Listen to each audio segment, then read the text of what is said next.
afternoon and welcome here to AIC, American International College, home of the Putnam football team. It's Putnam versus South Hadley. It's a huge game. My partner Dan Dubuc is manning our camera tonight because we're a little short of staff, but I'm Addison, Boroff, and we're here to bring you the game in its entirety. This is a huge game. This game is probably for the division. South Hadley 6-1, Putnam 6-0. Putnam did not have a game last week. South Hadley, of course, beating Commerce in shutout fashion last week. This is going to be a huge game for the Tigers, and if they can win, they could very well take this division away from first place Putnam. We are back here just about to kick off here as the Tigers take on Putnam. I'm here with Dan Dubuc, who will be manning our camera up here in the bleachers. We also have some help from another one of our local South Hadley citizens willing to help us out, and you fans watching at home can also help broadcast live South Hadley sports during basketball season. And it looks like South Hadley has won the toss, so they're going to receive to begin this game. What are some key things heading into this game? South Hadley has to really pay attention to their line play, because previously in other games they go against a much weaker both offensive and defensive line. This Putnam team, the reason for their success is sort of similar to South Hadley's. They play strong on the both offense and defensive line, and they use speed. Putnam is a much faster team than South Hadley is, so I'm curious to see how the line adjusts to a different style of play. It looks like number 12 to kick off for Putnam. We apologize, we do not have a roster for this Putnam squad, but we have the roster for your South Hadley Tigers. And number 12 is going to kick off. Looks like there was a bit of a mix-up, so they're going to have to redo the kick. A little bit of wind today, not too bad. The weather is pretty nice. A little bit of a cold air, so that shouldn't affect the ball too much. Number 12 to kick it off, and it's a pretty good kick. Very good kick, actually, taken at the 5. Jukes one tackle, Jukes another. Taken down. South Hadley will begin from the 19-yard line. Some good initial blocking right there, but Putnam got down the field fast, able to take down the ball carrier.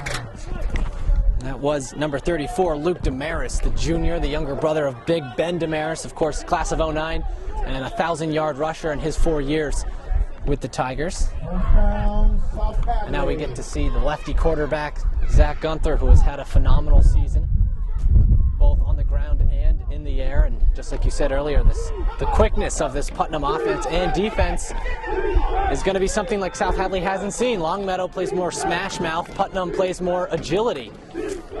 Boothfiller in motion. Gunther will keep it himself. A great run to the outside, and it looks like Gunther will have a first down. Great start for the Tigers. South Hadley really uses the option well, and that's something that they've done every single year pretty much. Of course, the option, quarterback has a chance to keep the ball if he sees an opening, or pitch it behind him to the running back who tails behind him. Zach Gunther kept it himself, just like you said, ran to the outside, finally taken down past the hash mark, so he'll have the first down. Boothfiller. And it looks like number 16 back at the running back position, Joey Crespo. 24, Shippy, the man in motion. And it looks like Gunther and Boothfiller crashed into each other on the handoff. A bad mistake there for the Tigers. We noticed last game South Hadley had a lot of mistakes, a lot of penalties called, but that was both South Hadley and Commerce. South Hadley, if they want to win today, they have to cut back on penalties. They have to play clean football and not make mistakes, because this Putnam team will take advantage of them if they do. A little bit of miscommunication there between the quarterback and the running back as Gunther handed it off to Boothfiller. They crashed into each other, so a loss of a few yards will bring up 2nd and 14. We have about 10:50 left to go in this first quarter. Gunther in the shotgun formation. He's going to fake it to Crespo in the air. Beautiful catch, and that'll be just shy of a first down for the Tigers. There's a fumble on the play. It looks like number 7, Connor Felton was the receiver there. He's been out a few games now. I believe this is his first game back. Zach Gunther likes this target. He's a big tight end. He's a big option. Great reception there. The ball's thrown high. Because of his size, he can go up and get it. Lost the ball on the ground, but he was able to quickly get it back. That was the senior Connor Fenton, of course, just shy of the first down. It'll be 3rd and 5. Joey Crespo, who we saw a lot last week at the running back position, is going to play behind Gunther. Boothfiller as well. And it looks like Gunther going to keep it himself. A huge gain that time for Gunther, once again with the option, deciding to keep it. Option, like we said, is a very dangerous play to defend, especially when you have a quarterback with the speed and the smarts as Zach Gunther has right there. Great play right there to move the chains, not only just for a first down, but a huge gain as well. Coach Farrell, very smart coach, probably looking at the scouting report saying this Putnam team probably doesn't play the option very well. Probably one reason why we've seen it twice work successfully in this game. So Gunther right now leading the team in rushing yards in our very first drive. Shippey had a big game last week, the man in motion. Crespo the handoff, and that good Putnam D, like we said, taking him down. So that'll be shy of a first down. South Hadley, they have done this very, very well so far this season, but it's key for them today is keep on moving their feet. Their running backs, after the first hit, have to move their feet, have to keep on running. They can't get down after the first tackle. So there's 9:18 left to go in this first quarter, still scoreless. A great opening drive here by the Tigers after two great runs by the quarterback, Zach Gunther. This time they'll give it to Crespo. It's fumbled, and it looks like Putnam might have recovered. Second fumble on this opening drive for the Tigers. It seems like every game that we watch, there is a fumble, there is a turnover of some sort whenever we watch South Hadley. Some opening drive we can, so to speak. South Hadley, of course, getting lucky, retaining the fumble the first time. This time not so lucky. It looks like Crespo just didn't really get two hands on it as during the handoff, fumbles it, and now this very good Putnam offense is now going to take the field. But just like any opposing offense, they want to keep their opponent's offense on the bench as long as possible. South Hadley looked like they were having a promising drive, turned it over. Number 2 will be the quarterback for Putnam. He's going to hand it off to number 4.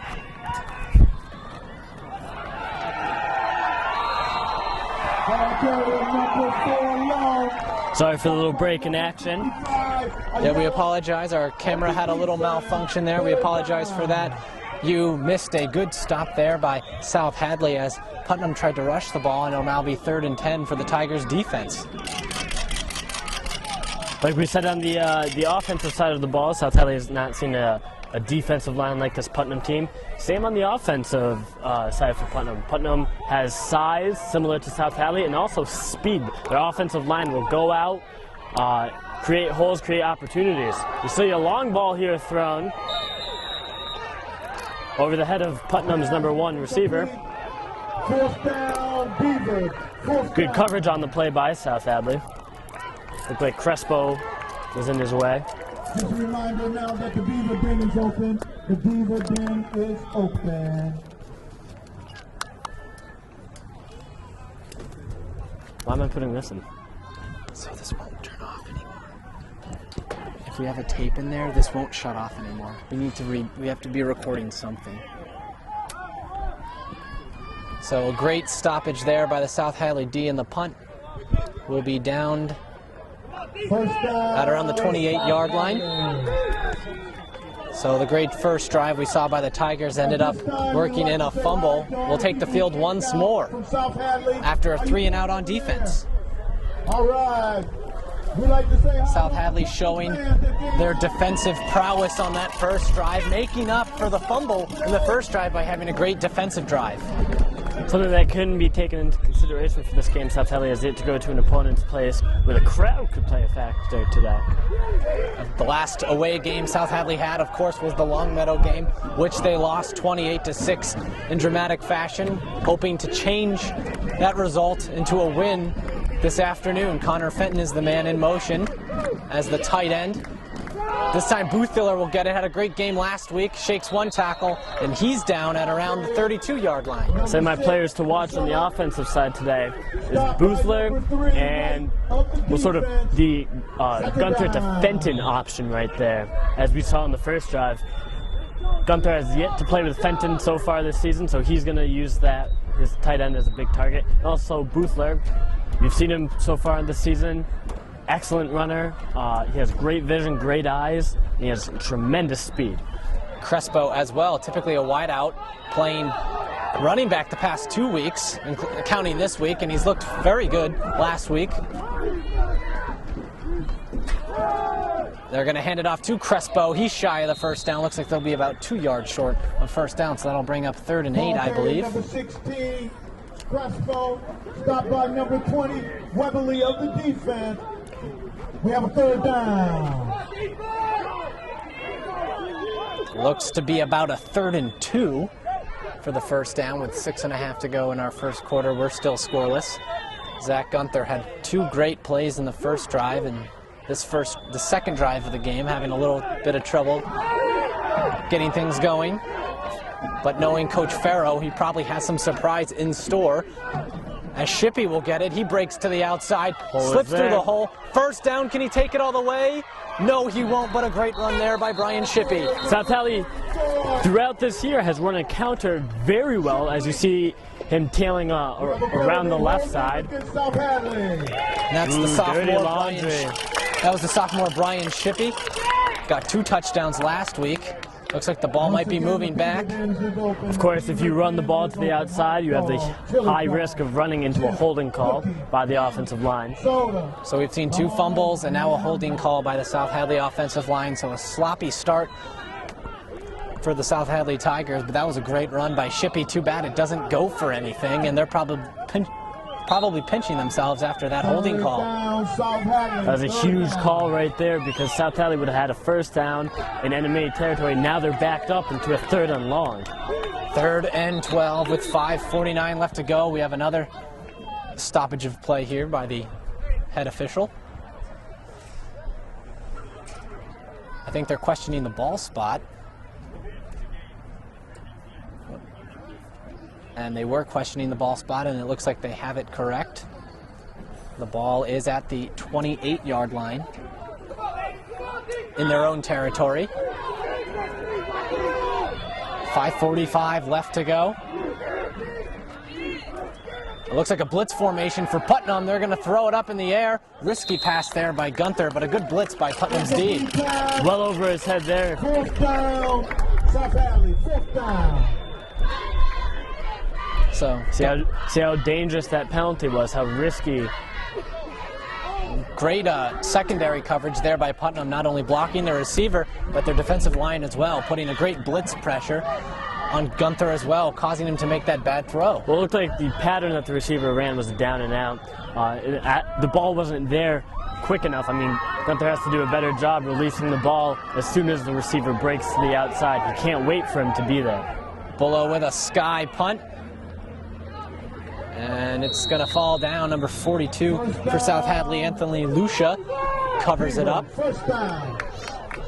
So it looks like the ball will be at around the 40-yard line for Putnam's offense. Not the best punt for Bullough. Bullough, of course, leading the team in interceptions, including a huge interception last week against Commerce.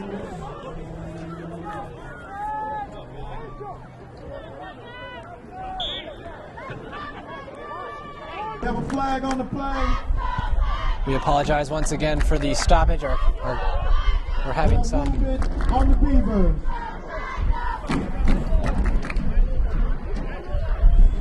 We apologize once again. Are having some technical difficulties up here in the booth. Trying to do our best to bring you the whole game. What you just missed, there was a flag on the play, and it looks like Putnam is going to move up a bit. So another penalty that time by the Tigers, and 2 penalties now, both working in favor of Putnam. Looks like they moved back some. Oh, excuse me. A little confused myself. I took my eyes away from the action and I was not able to see what the actual call was. So Putnam moving back.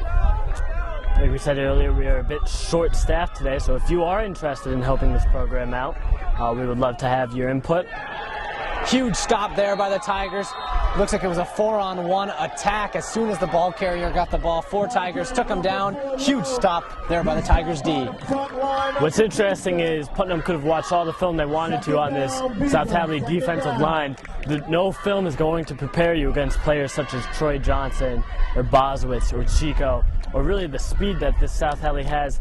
Not necessarily flashy speed, but smart speed where you can find the hole, you can hit the hole, read the blockers, and explode after that. At that time, that was number 55, Ernesto Ayala, the senior, getting in on that play as well.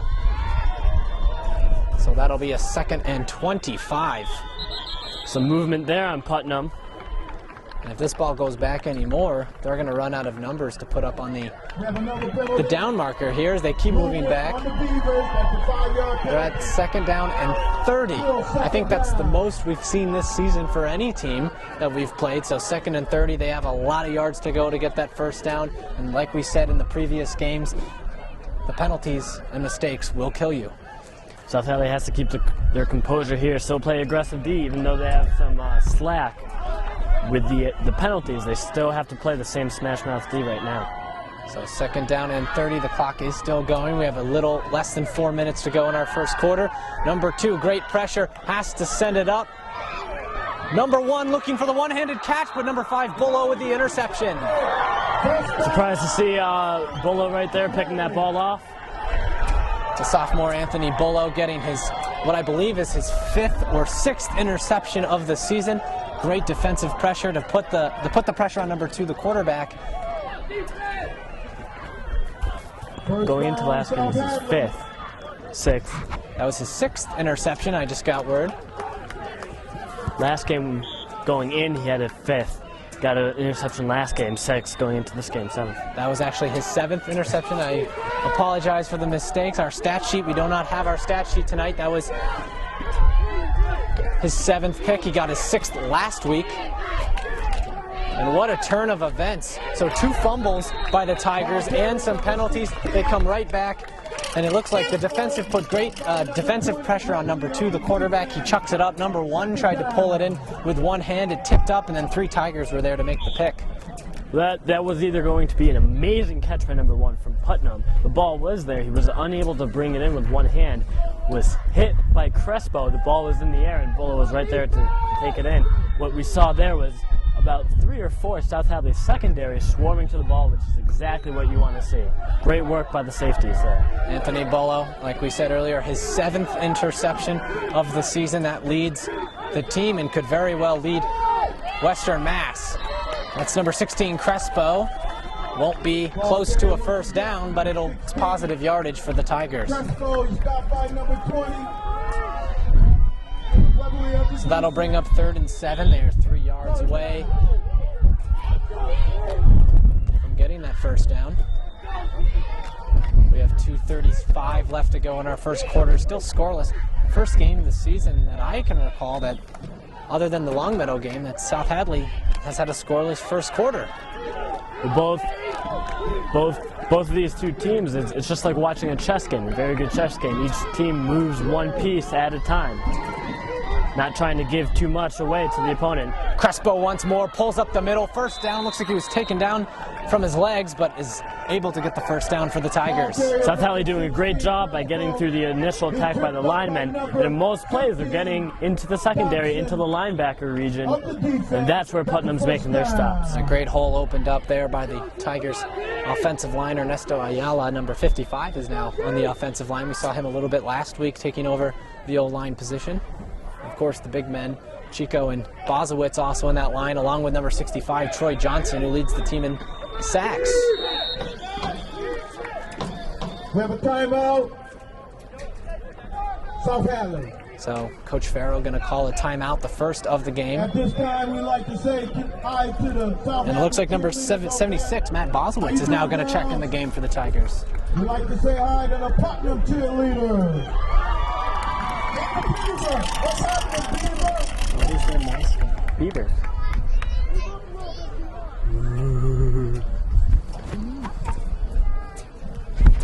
Hey, girl.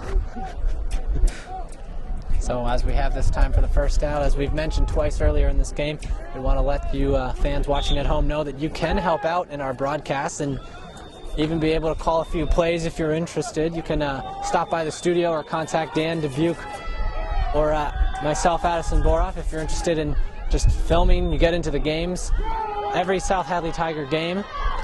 Ooh. Sudden stop by right there. Sam Shippey, Ryan Shippey ran the ball. Looked like he got taken down by a face mask, but ref was right there and had a bit of. And adding on to what I was saying earlier, basketball games will be live on Channel 15, so you can take part in a live broadcast, and we'll also be doing hockey this season as well. And then in the spring, we'll try to bring you baseball 2nd and 5, so it'll be a minute left to go in this first quarter. South Hadley maybe trying to put one on the board heading into the second quarter.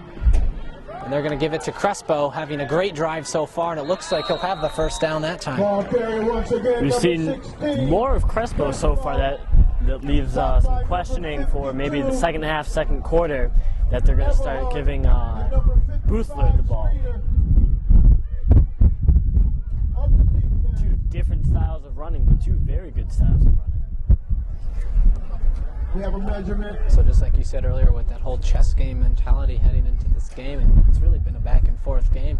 Putnam has had 2 offensive drives, including a 3-and-out and an interception. South Hadley has had 1 and a fumble, and this is their second offensive drive of the game. South Hadley doing their best to keep Putnam on the sideline, keep Putnam cold.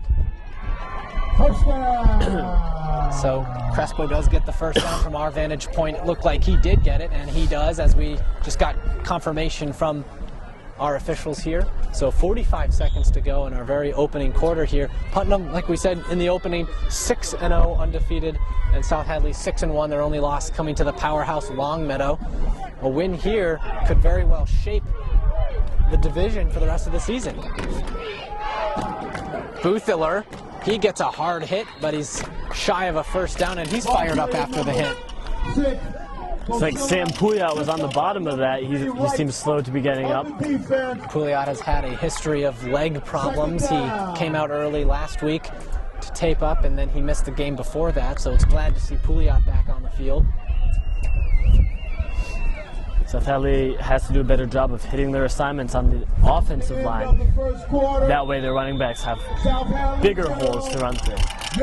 That is the end of the first quarter. The Beavers, the home team, and the South Hadley Tigers tied 0-0, and we will bring you the second quarter in just a bit. We are back here for the start of the second quarter, still tied. One of the few games that South Hadley has not had a score heading into the second half, or into the second quarter, excuse me. Republican thought this would be a last drive sort of game. They predicted the score as South Hadley win 22-16. Boothler tried to escape to the outside like he has in previous games, this time getting stopped by this very good Beaver defense. It usually works well, Boothler going to the outside. He just ran about 10 yards east to west, only gained 2 yards north to south. So it'll be a third down now, 3rd and 7. South Hadley really hoping to convert this third down. If they convert, they might be in touchdown territory. We'll see what happens here. Coach Vero, as we said in his last season as a head coach, has done a great job with his Tigers team, including 2 Super Bowls, 1 victory. Gains so much respect, not only from his players, but the community around him. And we're honored to call his games. And we can't emphasize enough how much Farrell means to this team. And what a catch it looks like by number 7, Fenton, and that's a huge first down for the Tigers. Huge catch because he got drilled right in the back. Gunther doing a great job by rolling out to his side, the left side, able to get the ball out. Almost intercepted actually on that play, but just out of reach of the Putnam defender. This is actually the first play within the 30 on either team. This game is being played between the 30s. Like you said, it almost was an interception, but great play there by number 7, Fenton, the big tight end, using both of his hands to pull that in, take the hit, and what a conversion for the Tigers. You ask most quarterbacks in any league who their favorite target is, it's usually a steady hands at the tight end position. One reason why the Patriots are having a lot of success this year using Gronkowski and Hernandez. Tigers in the past have had very good tight ends. Haven't really seen a lot of tight end action this season, but now Fenton is a huge threat now. Kenny Minor was a huge option the year they won the Super Bowl. And of course Evan Pronovost as well was a big tight end, and Barry Hadley as well. So South Hadley showing size at that position, making a huge target for the quarterback. So you see most NFL teams using their tight ends, and tight ends is a huge position. Like you said with the Patriots, the Ravens use their tight end, Cowboys in the past have used their tight end. Of course, Gates down in San Diego and Gonzalez in Atlanta. Can't emphasize how important the tight end and the big men position are in football. So it looks like they won't have a first down this time. It'll bring up 3rd and 11 with 9:36 to go in our second. And South Hadley trying to get some momentum after that big Fenton catch. First game back. What a way to come back for Connor Fenton. Buying them off the defense. We have a third down. See, on the sideline, you have 33, Connor Doran. He's not in today's game. The junior. We saw him get hurt last game. Yeah, Doran, did take a big hit last week. Came out of the game. Looked like it was his shoulder. Might have dislocated it. We don't have much information on that, but we hope he can come back. And 2 Putnam players look to jump early there. We have a penalty on the play. Curious to see whether that's a false start on the offense or encroachment on the defense. And it looks like South Hadley might be moving back. Offside. Ooh, it is offside. It is offsides. What we saw there was Gunther probably calling a fake cadence, drawing the players offside. He sees them offside, he calls hike. Because remember, they can jump as long as they don't touch anyone or the ball is not snapped. Gunther did a fantastic job there by calling the play as he saw the Putnam defenders going offside. Sometimes you can get away with 1 player being offside, but that time 2 Putnam players were offside. Gunther going to take the option once more. That's fumbled. And it looks like number 65, Troy Johnson, to jump on it, but did it go out of bounds before Johnson touched it? Ball carrier number 21, Gunther. That's the 3rd fumble of the game for the Tigers. Looks like Gunther showing a little wit on that play, knowing he was going down. It looked like he could have tossed the ball forward. Now that's a curious play because no matter what, it's 4th down. So you're going to be trying to pin them further back or try to just move the chain a little bit further. So if they fumble the ball, it's really not a loss. Curious play there. Gunther fumbled it. It looks like number 65, Johnson, jumped on it. But like you said, it's not a loss. It'll be 4th and 6 for the Tigers. I'm interested to see what Farrow does on the 4th down. Well, I'd be surprised to see if he does anything else but go for it. Putnam's offense has been off to a slow start. So far, this is the closest any team has been to scoring. And of course, they do have the kicker, Joe D'Alessandro, who's had a great season, but can he kick a field goal from this distance? So far, we haven't been able to have the opportunity to see a field goal attempt for the Tigers. I was wondering if we were going to see D'Alessandro today. I did not see him warming up. And of course, the punt was taken by number 5, Bullo, who's done a very good job at the punting position. He also does it on the other end with punt returning, so he does a little bit of punting and a little bit of returning and a little bit of intercepting, as we saw earlier on defense. You see Ernesto kicking the kickoffs. And remember, Putnam's going to be receiving the ball starting in the second half. 8.5 to go in our first half. We're still tied. It's 4th and 6 for the Tigers after a timeout was called. This is an amazing game so far. Most people would like to see at least something on the scoreboard right now, but if you're an old school sort of football fan, you'd love to see these defensive struggles, these defensive stalemates go on. Number 24, Brian Shippey, is going to play wideout. We saw that a few plays last week, typically a running back fullback, playing wideout on this play. 4th and 6, the Putnam crowd getting loud over on our end. We also saw South Hadley going for it on 4th down. A high snap gets away from Gunther. He covers it up in a misfortunate play, and loss of downs for the Tigers there. He's lost right there by South Hadley. I was curious to see if Gunther was going to punt it out of bounds, trying to pin them within the 10. We saw that happening last game on 3rd down. But none of that can happen if you don't hit the snap correctly. It's better than a turnover, but still not positive, as they have to turn the ball over on downs. You don't really want to do that, especially with the capability of this Putnam offense. Like you said, off to a slow start, but they are highly capable of running the board here. Like we said earlier on in the game, mistakes and penalties is probably what's going to determine this game. Number 4 running to the outside. He breaks a couple tackles. Looks like number 4 will have a first down. Great offensive rush for the Beavers that time. Beavers get to move the ball against the South Hadley defense. They ran to the outside, broke a couple tackles. Good run there by number 4. Number 18 looking a little limp after the play for Putnam.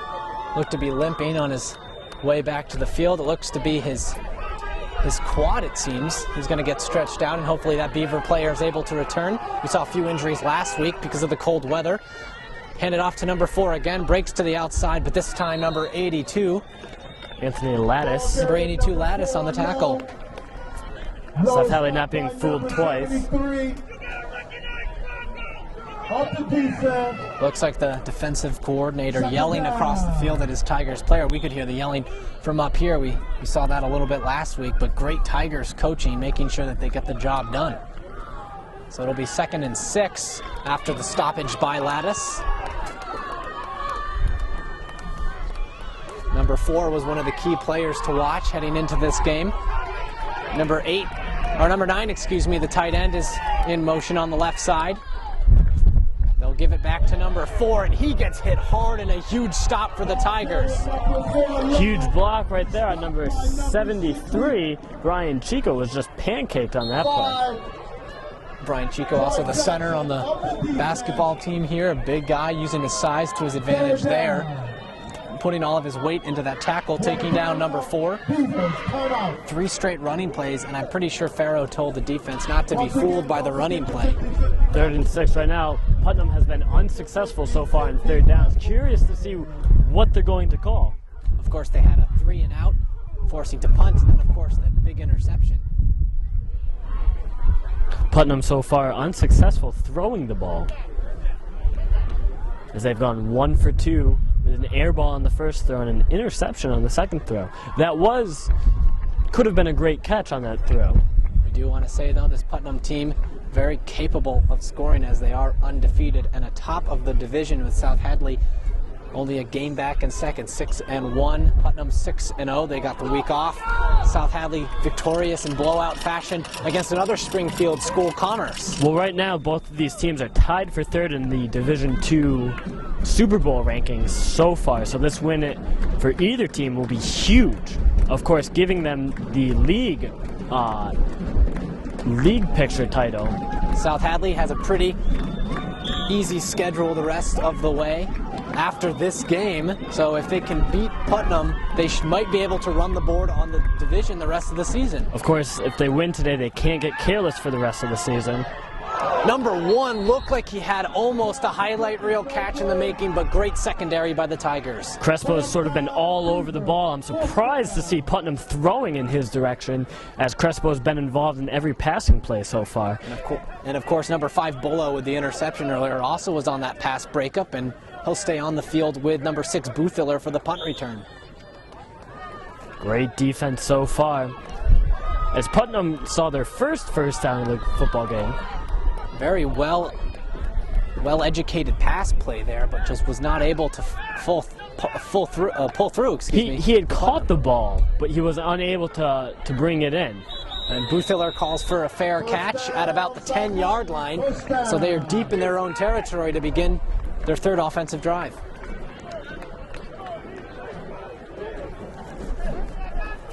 So Gunther back onto the field. South Hadley has looked promising in the beginning of their drives, but they have always ended in careless fashion with fumbles and turnover on downs.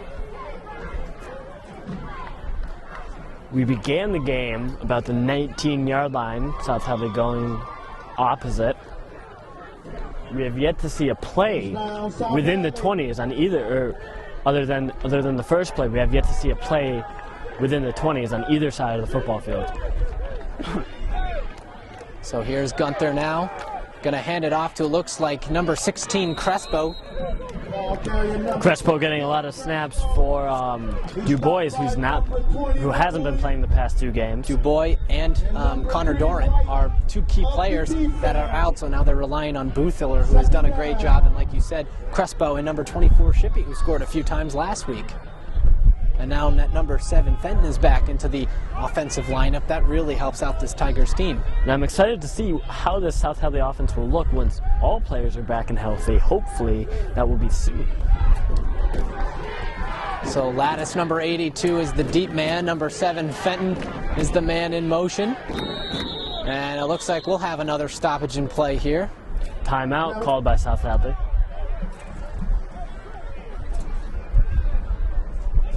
We have a timeout. I'm anxious to see what Farrow is going to do on this timeout. Farrow obviously saw something in defense that his players could not see.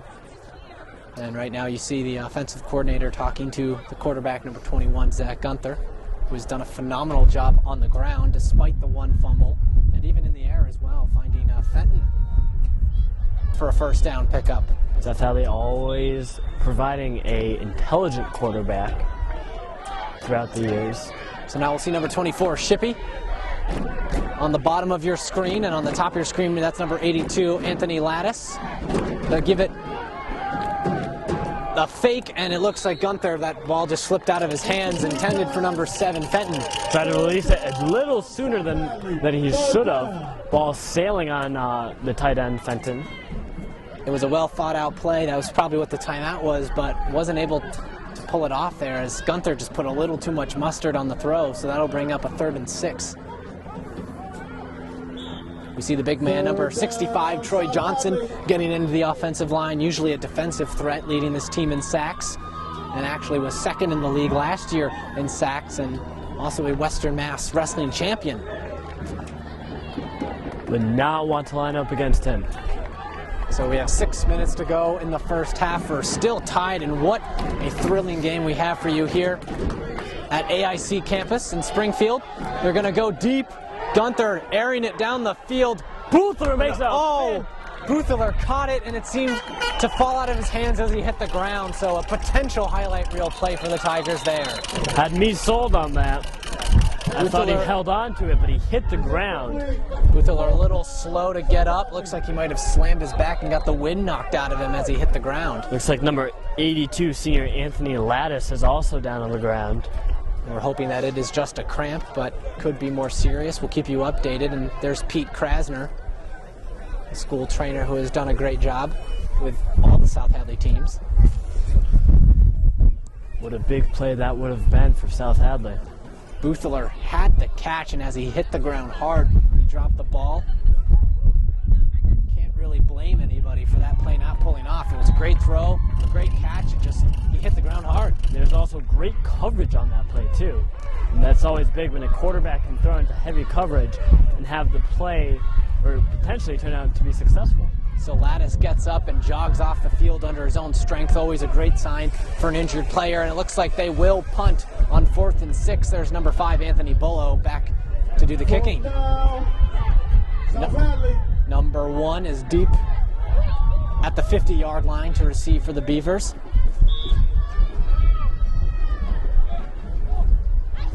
And it's a blocked punt by the Beavers, but it will head out of bounds. So a great blocked punt for Putnam that time. It looks like Bullo delayed a little bit on the punt, and it hurt him as it was blocked. That will count as a safety, of course. The ball going out of bounds. So it is now 2-0 Putnam. As we commented earlier, the fast-paced defense breaking through the South Hadley line that time, blocking Bullo's punt, and they're wishing they could have that attempt back. We see this now more in the NFL as special teams providing some scoring. Now South Hadley will kick off. So an unfortunate play there for the special teams. They were deep in their own territory, and as Bullo kicked it, it was blocked, and really no chance for South Hadley to recover as it just trickled out of bounds. Huge turn of events as we've seen this game sort of 0-0, but South Hadley moving the ball more than Putnam has. However, Putnam's going to turn out to be leading this game now. And here's number 55, Ernesto Ayala, taking the field, the place kicker, or the kickoff kicker for this South Hadley team. Joe D'Alessandro is usually the extra point man. He has done a great job as well. He's actually 3rd on the team in points with all of those PATs he's been kicking. South Hadley, number 55, Ayala. Back for the Beavers, number 1, Harris. Farrell likes to use the big man as a kicker. We saw Barry Hadley, the tight end, as a kicker 2 seasons ago, and Jay Dyzik, actually a converted soccer player, was the kicker last season. Good kick taken in the air by number 1, usually squib kicks by Ayala, shakes 3 tackles, and finally taken down. So a good return after the safety for Putnam. Putnam can go up now by 2 possessions. Stop by the defense. First down. It's like number 26 of 28 of Putnam is cramping. He hobbles off the field. Putnam using their great defensive prowess, blocking the punt, and now using their pretty good special teams that time as a very good return by number 1, who shaked about 3 or 4 tackles before finally taken down. The ball is at the opposing's 48-yard line. So they're starting to creep into the opponent's territory here. 2 yards in. Can they get even further? Number 4 will get it. He'll hop around, but the Tigers defense swarming on him that time. Ran into number 76 there, Matt Bozowitz, big Matt Bozowitz. Ball carrier once again, number 4, Low. Low is stopped by number 73. And number 76. Number 73 is Brian Chico, 76 Matt Bozowitz, and like you said earlier in our pregame about the crowd being a factor here, South Hadley used to being at home in front of the Tiger faithful, and now we're here in Springfield territory in Beaver County. Nice little short pass to number 18, the tight end, a huge stiff arm, and a huge gain there for the Beavers. Not much you can do. Look at the size of number 18, using his size and speed to his advantage to completely stiff arm the Tigers D. So that's how he dropped into a zone defense. 18 ran underneath the zone, caught the ball, showed his great ball movement ability after the catch. And maybe that punt block has given this Beavers offense some new life here. Maybe that was the motivational boost they needed here in this second half. It is 1st and 10. Number 4 gets hit hard and taken down by, looks like, number 65, Big Troy Johnson. Once Troy Johnson wraps his arms around you, there's very little you can do to break that tackle. He will use his entire body to take you down.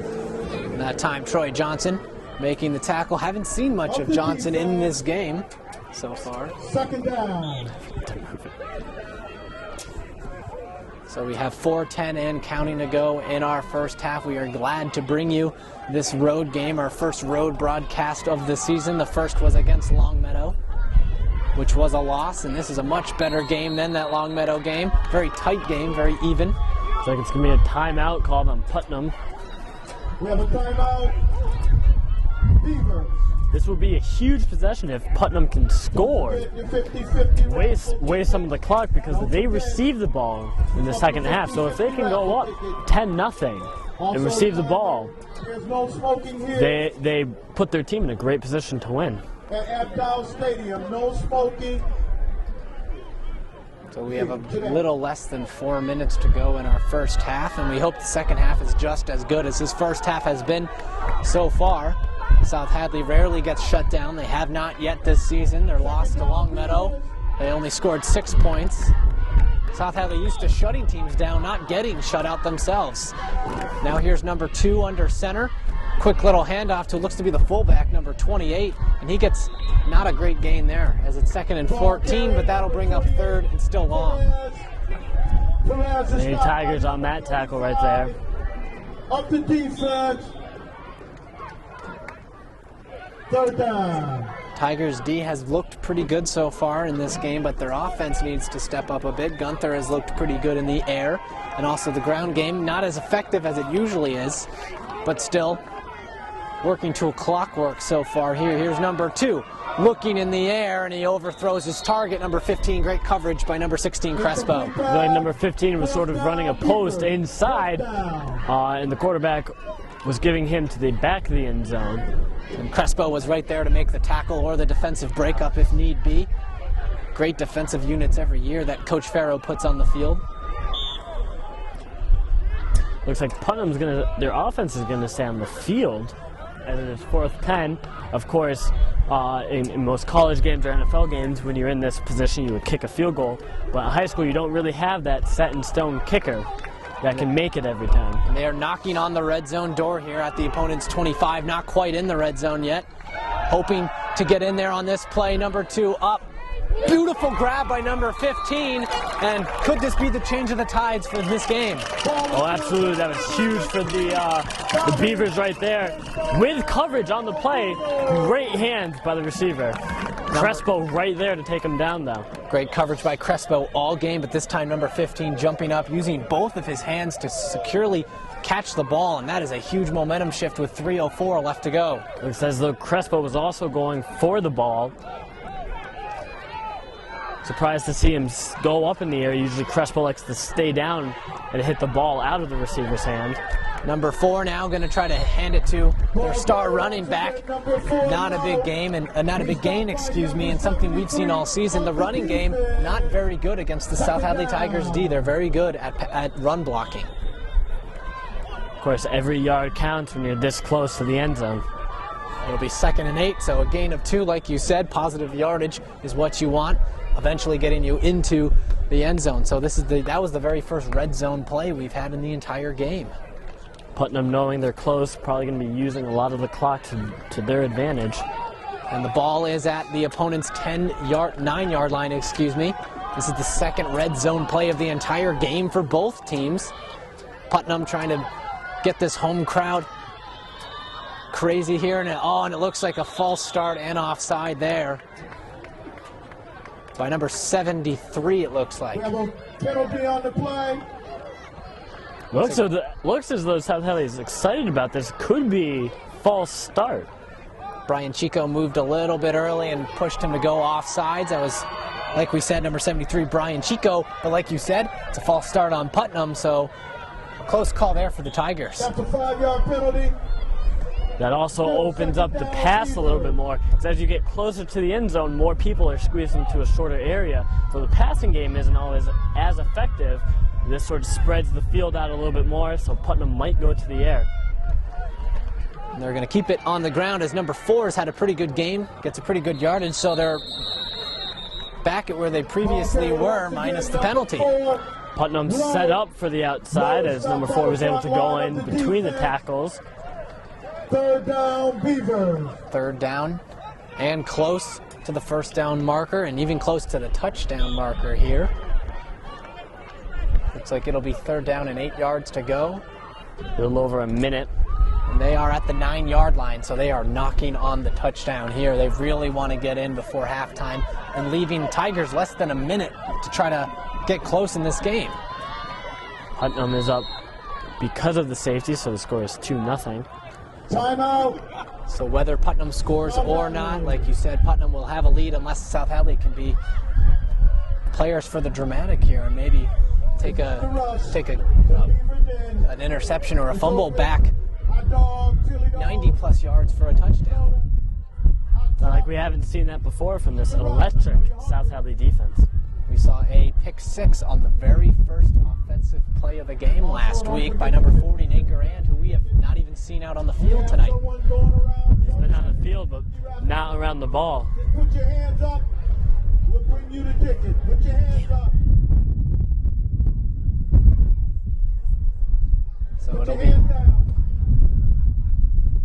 So it is 3rd and 8 for the Putnam Beavers offense. Off to a slow start, got the safety on special teams, trying to get into the end zone before the halftime.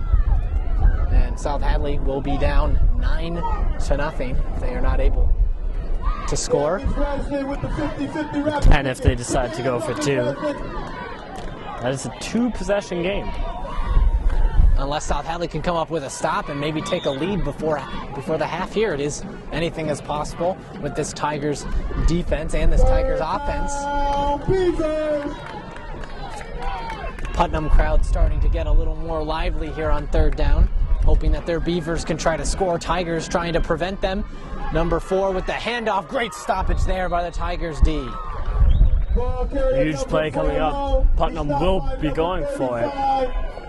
Up the defense, 4th down. Looks like number 12, their kicker, going out on the field, so they're trying to make this a 5-0 game. We saw number 12 in the pregame, and he had a very good kickoff to begin the game. Number 12 probably going to milk the clock as long as possible. I believe there are no timeouts left for the South Hadley team. And number 12, we saw him in pregame and even on the opening kickoff. Had a great boot earlier. Let's see if he can put it to the test here. He does. Great kick. It's 5-0 Putnam. That leaves 19 seconds on the clock for South Hadley to get something done on offense. or if they're going to play it smart and run the ball and just head into the locker room. Just like you said, milking the clock. You waited until the last possible second to snap it, send it through the uprights to make it 5-0 Beavers, and now the Tigers are going to have to make some dramatic kick return, or maybe one or two plays on offense to try to take the lead here. Of course, if anything is going to happen on this drive, you need to have a decent kick return. And it'll be number 6, Sean Boothiller, who has had a phenomenal season in every aspect of the field, and number 34, Luke Damaris, will be the two returners back. Number 12 has a great boot, and we rarely see that against teams in the Western Mass League with kickers that actually have very good kicks, strong kicks here. Usually it's a 2-point conversion type of league. You rarely see the point after, except in this case with Joe D'Alessandro.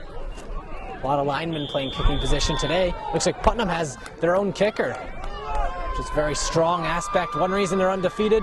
Number 12, a booming kickoff. Damaris will take it at around the 8 or 9 yard line. They need a big return from him, and he fumbles it. It's recovered. It looks to be by the Tigers, but Putnam's saying they have it. Let's see what the word is. Looks like the ref initialized. Yep, South Hadley did recover it, luckily there. I'm curious to see why he caught that. It looked like he had to jump. The ball could have been going out of bounds or into the end zone for a touchback. I think his eyes were a little bit bigger than his stomach right there. Damaris did do a good job, like you said, getting the jump catch, but probably could have done a smarter play there. Like he tried to be a hero on that play.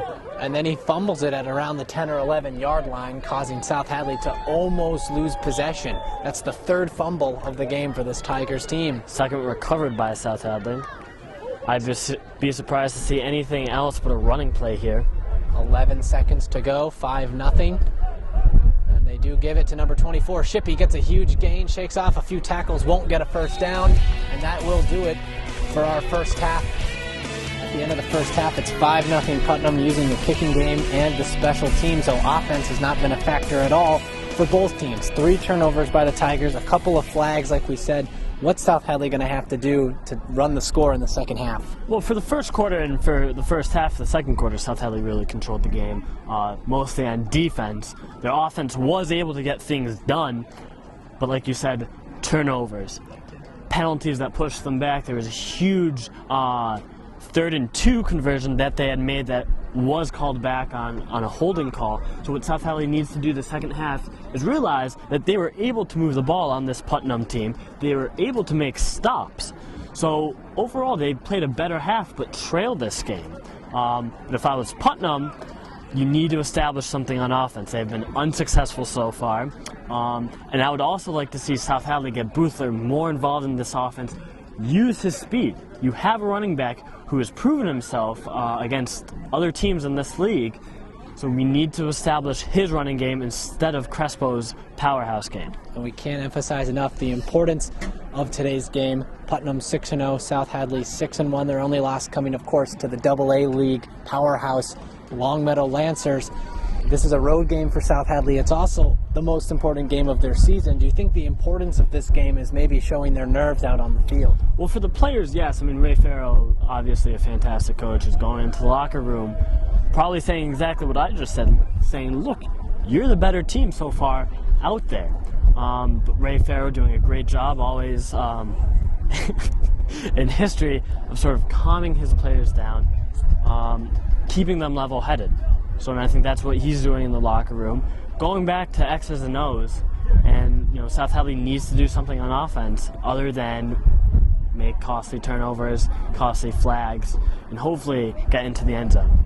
Putnam will begin the second half with the ball as South Hadley won the opening kickoff in the first half. It's only 5-0, so if South Hadley can get on the board first, they'll have the lead. We'll bring you the second half shortly. Putnam leading the Tigers 5-0. All right, we're back here just about to bring you the opening kickoff of the second half. Still 5-0 Putnam. We have another 24 minutes of football for you.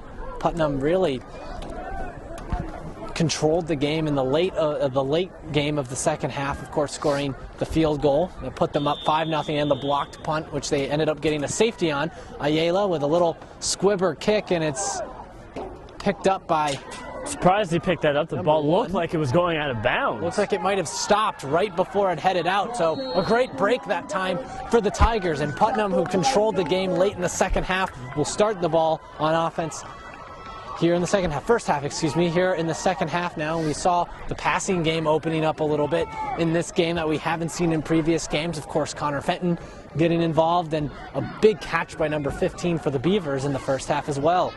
First down, Beavers, first down. Tigers really need to work on their offense stepping up in the second half. They really didn't do. No offense was involved in any of the scoring chances in the first half. It was both special teams plays. We were saying this during halftime when South Hadley walked off the field. They were walking off the field as though they were down 20-0. It's a one-touch. It's not even a touchdown game right now. It's 5-0. South Hadley just was down because they made too many mental mistakes. If they can cut back on their mental mistakes, then they are very likely to win this game. And a great cut by number 4.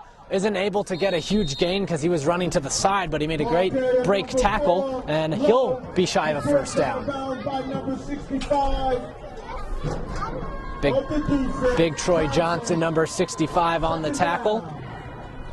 Putnam's running game hasn't really done a whole lot. It's been their passing game that has really gotten them their big plays. Overall, looking at the first half, I would say I would give South Hadley a 51 and a Putnam 49 for possession. South Hadley surprised me more on defense. I mean, their defense has been phenomenal so far, outplaying Putnam's defense for sure. And Putnam has had some great games. They played Comp a few weeks ago, and they won 14-9, and Comp typically has a pretty good football team. We will be playing them in the Thanksgiving game later next month. Of course, Comp, relying on their quarterback, we saw them our senior year, and their quarterback was a sophomore. So he will be in his senior season coming up. We want to wish everybody a happy Halloween, which is tomorrow night, and we hope that everyone has a safe and enjoyable Halloween, and we hope you enjoy Be safe and be smart. This Saturday afternoon football game between Putnam and South Hadley. Number 2 going to air it out. Beautiful catch by number 18. Can he take it all the way? It looks like he will, but there's a flag on the play. Let's see if it's coming back. But a great catch by number 18. It looked as though Ladd is probably pushed off right there. I think it's going to be a defensive pass interference. Of course, South Hadley praying right now for an offensive pass interference, but I don't think that will be the case. Number 18, the tight end, got a stiff arm, huge play in the first half. And we're going to see what the call is here. Butheler was clapping, so hopefully it is a positive result for the Tigers. Crowd has gone down. It is a pass interference on the defense. Offense, rather. And a spectacular Ball break will be coming back for the Tigers. So Tigers catch a huge break. Number 2 had all day to make the pass, and he found 18 wide open. However, Putnam does know now that they can attack that far side with Andy Lattis, because he was just beat on that play. And Bullo was playing safety, was playing a little bit up, so Bullo wasn't even involved in the play, and he's usually the threat on defense for the Tigers. Right now, South Hadley is playing with only 1 safety, as we see Grand and Butheler playing linebacker. Number 5, Bullo. Got the interception earlier, was not involved on that deep passing play, but number 18 for Putnam made a great play in the first half and made a great play, but unfortunately to no avail. It's still South Hadley taking full advantage of that penalty right there, making sure absolutely nothing was gained after that. It's going to be 4th and 16. Just as South Hadley had that big play in the first half that was called back due to a penalty, Putnam has theirs in the to open up the second. That was a highlight reel grab by the Putnam receiver there. And now a punt by number 12, and it'll go up into the air. Beautiful punt. Butheler to take it. And Butheler gets nowhere. Should have just called for a fair catch as he gets... there's a fumble. Looked as though he was already down. I'd be surprised to see. And let's see who obtains. Putnam saying they have it.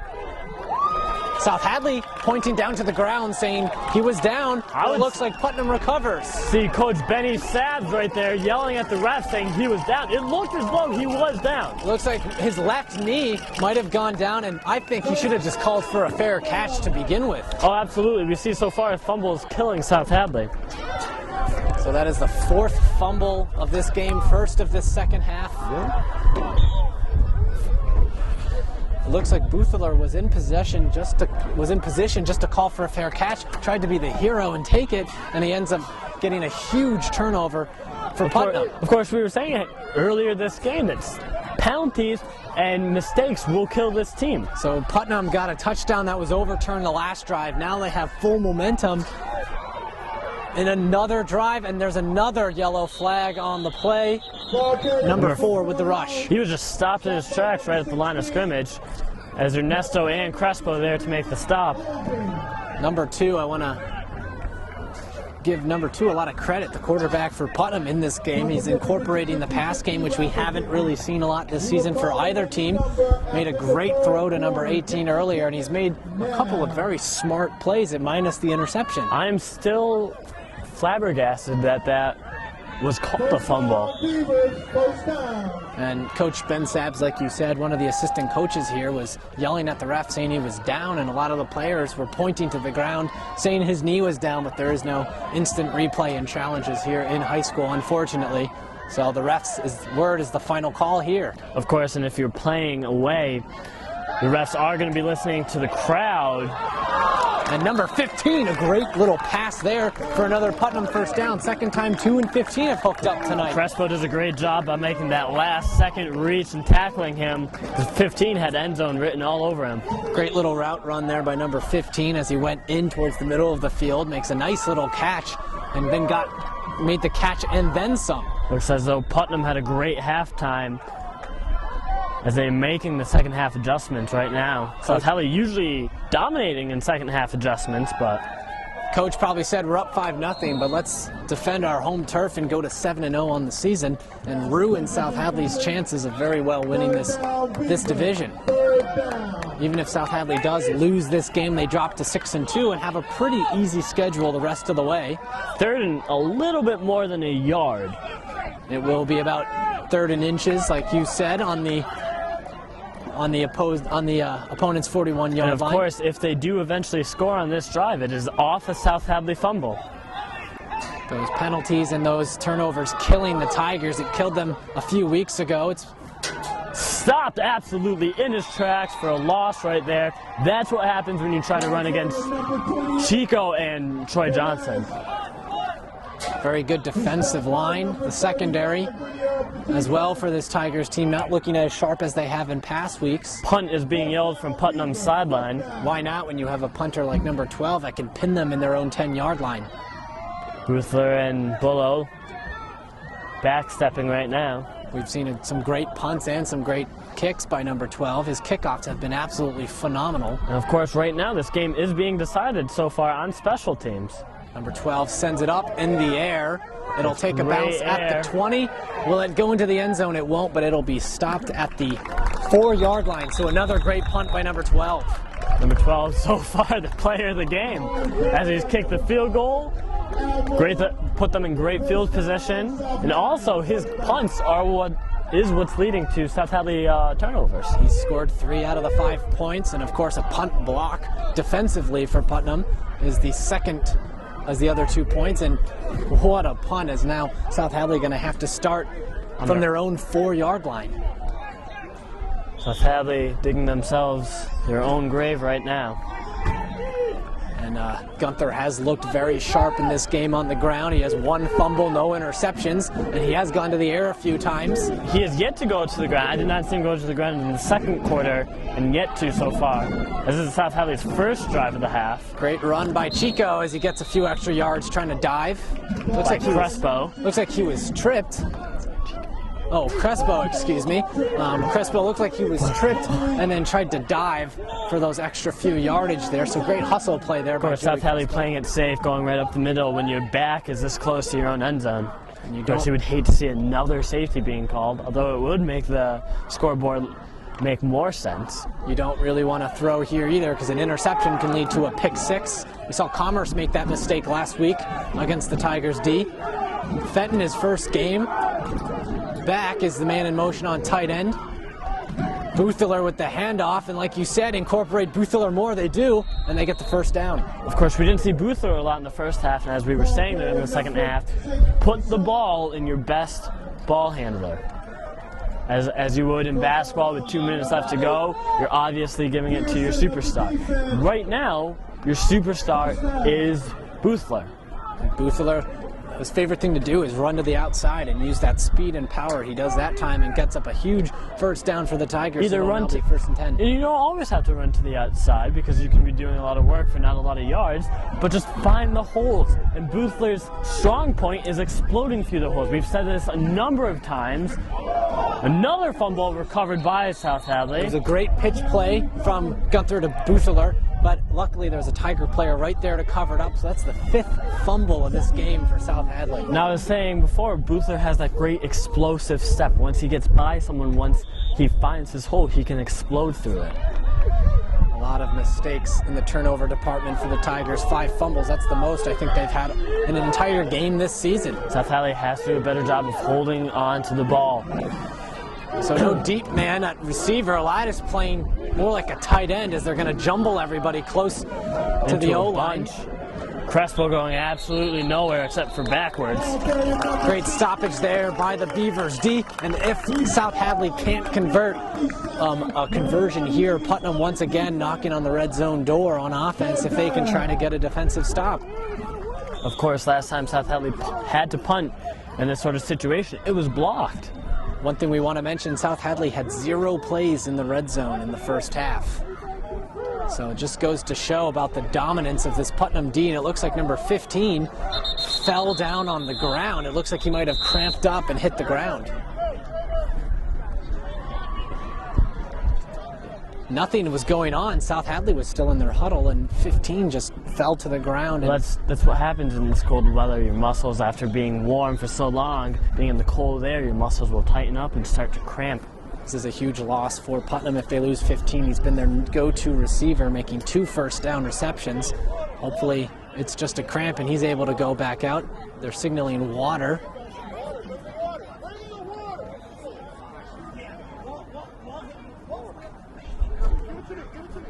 So as we have this stoppage in time, I'm Addison Boroff, joined here by Dan Dubuc, and we are broadcasting live here from AIC, American International College in Springfield. Home of the Yellow Jackets. And home of the Putnam Beavers for this afternoon's game. And if you'd like to help out Channel 15 or just stop on by to see what's going on, see what we do. We do more than events like these. We do school committee, we do town meetings, we do small little projects around the town. Or if you just want to learn how to use editing software or learn how to use a camera, we'd be glad to show you that as well. And this winter, if you're interested in live TV, we will be bringing you the Tigers basketball season live from the gym, Thomas B. Landers Court. And we're going to be trying to be bringing you hockey live from the Fitzpatrick rink in Holyoke, and of course, baseball season coming up in the spring, and hopefully we're able to bring you some baseball games as well. So it looks like number 15 gets off the field on his own power. He's going to head over to the far bench here. Hopefully he's able to go back out on the field. Doesn't look promising, but maybe he is. They give it to Buthler, like you said. Huge gain. Looks like he won't take it all the way, but what a play by Buthler. The biggest thing I was worried about on that play is not only Buthler getting the first down, but Buthler holding on to the football. Of course, South Hadley has gotten those big runs, those big gains, but then in turn they let go of the ball at the end. So maybe this might be the momentum shift that the Tigers need offensively. Like we've seen so many times in this game, South Hadley has looked great on offense, and then a turnover or some bad penalty has set them back. So hopefully no holding calls, no false starts, or no fumbles on this drive. That run puts them into Beaver territory at the 49. They're going to move even more into Beavers territory here, but there's flag on the call. And let's see what it is. Crespo, number 16, on the rush, giving Buthler a break after 2 good plays. it came as he was taken down. Oh, it looks like it's going to be on South Hadley, most likely a holding call. Just like we just said, you cannot commit these penalties, and it's a reason why they haven't put any points on the board yet, and it looks like they're going to go either to midfield or back into their own territory. And they will go back into their own territory, not too far.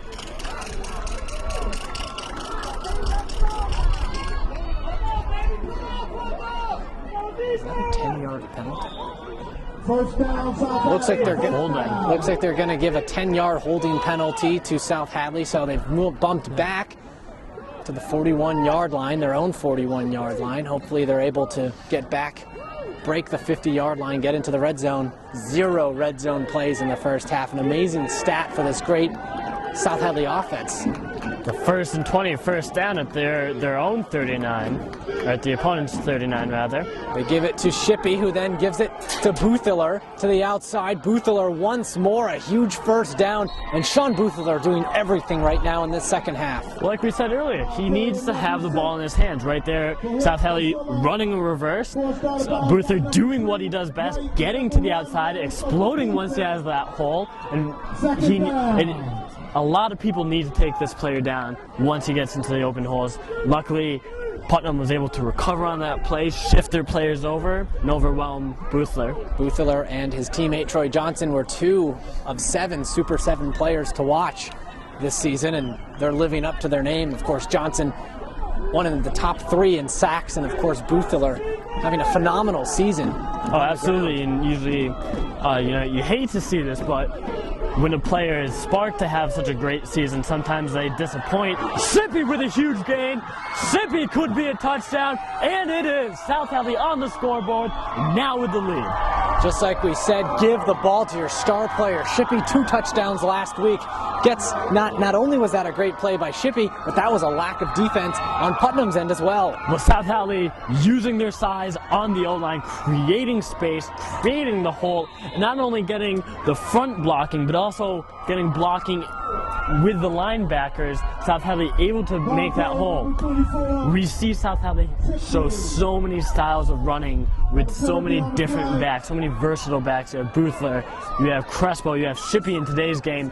Add in, of course, the big powerhouse in Dubuc. Add in Doran. Occasionally you might see Connor Fenton take a handoff. And of course, add in Zach Gunther, the quarterback. So South Hadley showing a lot of different ways to run the football.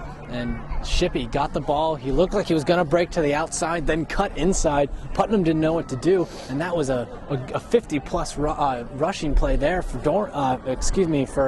Shippey. And just like that, South Hadley has the lead, 6-5. So their first scoring play of the game. In baseball, you look to have a deep rotation of pitchers, 6 or 7 deep. Put the rest in your bullpen. In football, you want to have 4 or 5, in South Hadley's case, more running backs to throw at opponents. And it looks like they are going to go for the 2-point conversion. I don't see why not. D'Alessandro not in the game. And they're going to give it to Boothiller. He shakes one, and he's not able to get into the end zone. So he made it. And it looks like, from our vantage point, he was in, but the ref signaling. Of course, the refs have a better angle than we do. So we might have miss-saw something or didn't get a full view of it, but nonetheless, the Tigers have a 6-5 lead. Now here's the question, can they hold on and try to score again? Well, I don't see why not, because South Hadley's defense has not let a point on the board so far. I mean, you had the field goal, but they made the stop in the red zone. They made the stop when Putnam was knocking on the door to score. So far, South Hadley's defense has been able to come up clutch. They also haven't been working with a lead.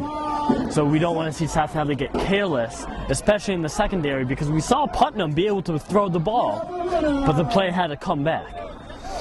There's number 55, Ernesto Ayala, the senior offensive line and linebacker, has done a fantastic job on the kickoffs. He's more of a squib-type kicker because of his size. And of course, with the squib, you have the possibility of the ball running out of bounds. So far this season hasn't really been called for many out-of-bounds kicks. I think we saw one in all the games that we've done. And they're going to hope for another great kick here. And in the games that we've done, South Hadley has scored a lot, so he's had plenty of opportunities. This time it's not a squib. He airs it out. The ball goes around the 12-yard line. Number 1 to take Fumbles it. the He ball. fumbles. South Hadley looks to have recovered the football. Watching the team, it clearly shows that they have. And I think that touchdown is a huge momentum shift for this Tigers team. Now can they capitalize even more? So what a turn of events. Putnam, who dominated this game in the first half, now it's the Tigers here in the second half. And listen to this, you can hear crickets in the stands right now on this Putnam side as it looks like the wind has been knocked right out of them. The crowd is silent, their team is silent. Unfortunately, right now it looks to be an injured player on the field. And the South Hadley, not only their bench, but their fan section on the far end of this field, we could hear them all the way up here. They were the ones that let us know that South Hadley had the ball. In case you couldn't see it, you could hear what happened. The bench erupted, and it's the most life we've seen from the Tigers bench all game, and it looks to be... Well, of course, in football, especially with these South Hadley teams, you see a sense of brotherhood, a sense of passion within the team. I mean, they're very passionate about their own players, they're very passionate about the sport. And it looks to be a Putnam player down on the ground. It looks to be the ball carrier on that. He got hit hard. He got rocked in the air. One reason why he did let go of the football. Can't really blame him there. Very hard to hold on to the ball. And football's such a tough sport. You have to be able to hold on to the ball, move your feet, run through a line of 200-pound people and not let go of that ball. Of course, a lot of skeptics out there, along with football, saying how they wear pads. But pads are not only defensively purposed. A lot of times, you know, you're going in shoulder. Unfortunately, some players go in helmet, but it's also used as sort of an offensive weapon. They also don't provide much give or much cushion at all. I mean, the ground is the ground, and another person's... You will rattle in it. It's like an egg in a can. The egg's going to break if shaken enough. And it is the ball carrier, number 1. He gets up on his own feet, a little bit ginger on his way back, but it looks like he's going to jog back, and that's always a great sign. So hopefully he's able to return to the field. You add in such speed, you add in such strength in the sport, and you add in padding that's not only used as your own safety but as your own weapon. It can be a very aggressive, very dangerous sport.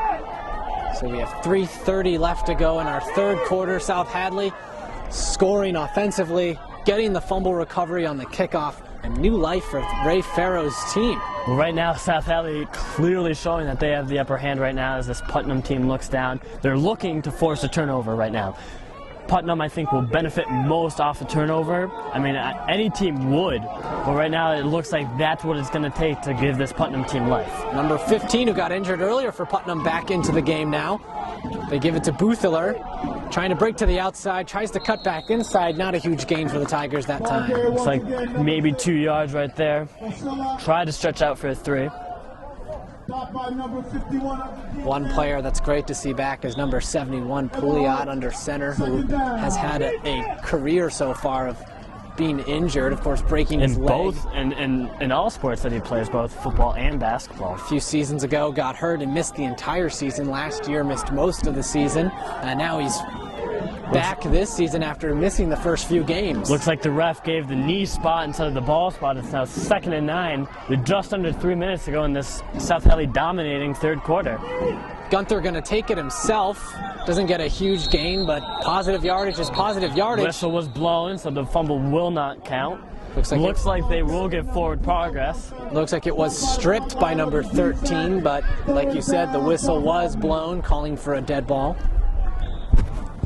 12, Gunther. It's normal.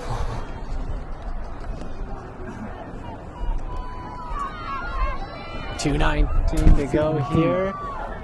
3rd and 5 after Gunther unable to get the first down, but that just shows the guts of number 21 going into the middle of all that defensive pressure. Now they're going to give it to Shippey, who scored earlier. He is down and shy of a first down. Of course, they're inside their own 30, so I'd be surprised to see anything but going for it from Farrow right now. Especially when you're up by 1 point and you have all this momentum, or they could be trying to kill as much clock time as they can. The more clock they kill, the less of a chance Putnam has to get the ball in their hands. Right, just as any team would play, say the New England Patriots or the Indianapolis Colts, or any team with a great quarterback. They want to keep Peyton Manning or Tom Brady on the sidelines as long as possible. That's what South Hadley's trying to do now against this very good, very quiet so far Putnam offense. Gunther working under shotgun, and he's going to give it right to Crespo. Can he get the first down? It looks like he will. Will he go all the way? No, just shy, but a great run by Joey Crespo. He had some great blockers out front. However, he did not have enough blockers out front. 20 up the defense. We saw number 71, Max Dowd, the big man, getting out in front of Crespo. And what a play by number 16, Crespo. We saw him a lot last week. We've seen him a lot today. He broke off 2 or 3 tackles that had him on the legs, and he just shrugged them off. And the first initial tackles that were there were behind the first down marker. But Crespo did a great job, kept on moving his feet, broke through the first tackle, broke through the second tackle, and had end zone in sight. And it looks like the ball's going to be at the opponent's 5-yard line, so the first red zone play of the game for the Tigers with 42 seconds to go in the third. And now we have a flag on the play. Most likely false start. It looked like it could have been on Boothler as he went to the line of scrimmage. And it will be against the Tigers, but it's a holding call. Delay of game. It looks as though the ref was pulling his arm for a holding call, but it was a delay of game call. And they're going to move back 5 yards. So which is weird because there's no play clock that we can see. So they're going to move back 5 yards. They're still in the red zone as they are on the opponent's 10-yard line. 1st and 10, 19 seconds and counting. Can they score again heading into the fourth? They're going in a shotgun position, which in high school could really mean absolutely anything. And they give it to Boothler. He's going to cut one way, go the other way. Good stoppage by Putnam, and we have 6 seconds left. This will probably do it for the third quarter. I mostly go up the middle fan, but it looked like Boothler had men to the outside to block. Didn't want to run into traffic, so he tried to go up the middle where there were Putnam players. And at the end of the third quarter, South Hadley leading by a mere 1 point, 6-5. Putnam had all the momentum heading into this half. South Hadley has taken over. So they scored the great run by number 24, Shippey, getting the fumble, and now they're knocking on the touchdown door right now, looking at 2nd and 7. Pharaoh doing what he does best, is coming out of halftime and making the adjustments, as though South Hadley didn't have the ball to start the second half for a few players due to the fumble. But when they did, they made it count in a touchdown, and now they're knocking to score again. We're in the fourth quarter here, about to start the fourth quarter. South Hadley has had 2 red zone plays the entire game. So for 3 quarters, they were in the red zone twice. That just goes to show the physicality of the defenses on both ends. Well, if you look at it, their touchdown was outside of the red zone. Of course, we saw Shippey break a few tackles and get a huge run. Now, my question is, if they do not convert here, say if they get it 3rd and short, will South Hadley kick a field goal and make it a possession game, or try to go for a touchdown but risk it staying 6-5 where a field goal could win this game? I say, in my opinion, I think they should go for it because they're so close that whether Putnam stops it or not, they could still be in the red zone, causing them a greater chance of trying to score. And of course, no Delisandro, as we've seen today in this game. I think if he was in the game, I would say they would go for it. Sure shot for the field goal. Right, but him not being here right now. I wonder why Delisandro is not playing. I have not heard any news about it. He must have an injury, or maybe he had another commitment that he had to do. But Joe Delisandro played soccer last season along with his brother, all of his other brothers. We hear South Hadley fans starting to pick up right now as their team runs into motion. South Hadley known for having great fans, having the 6th man during basketball season. Very passionate fans who care. Having the 13th man here during the football season. Once more under center is the senior Gunther. Shippey in motion, having a great game so far. They give it to Crespo, and he is just run over by Putnam that time. A hard hit by the Beavers. No gain at all that time as the Beavers really made a great play on defense. Looks like they're actually going to lose a yard, so they went from 2nd and 8 to 3rd and 9, so a loss of 1 on the play. Very close to scoring, and Pharaoh really needs is really going to call some sort of creative play here. Curious to see if Fenton or Boothler, two of Gunther's favorite air targets, are going to show up for a catch. We did see a passing touchdown last week. Of course, Connor Dorn has also been a big receiver, as well as Lucia. Under center once more, stoppage of play, and another flag. Let's see what the call is. South Hadley does not need a false start right now. It is going to be a false start, as it looks like the fans probably made it hard to cheer for the South Hadley players. And also the nerves, too. When you're this close to the end zone, you have a lead in a big game like this. Try to get any advantage possible moving sooner. South Hadley has a tendency to get false started. We saw it a lot last week. We saw it in the weeks before that, and a timeout called, and I think Farrow's just going to tell his team, come on guys, we got to score here, get your heads on, no more false starts, no more careless fumbles. They need to put this game away right here, and they could do it with a touchdown.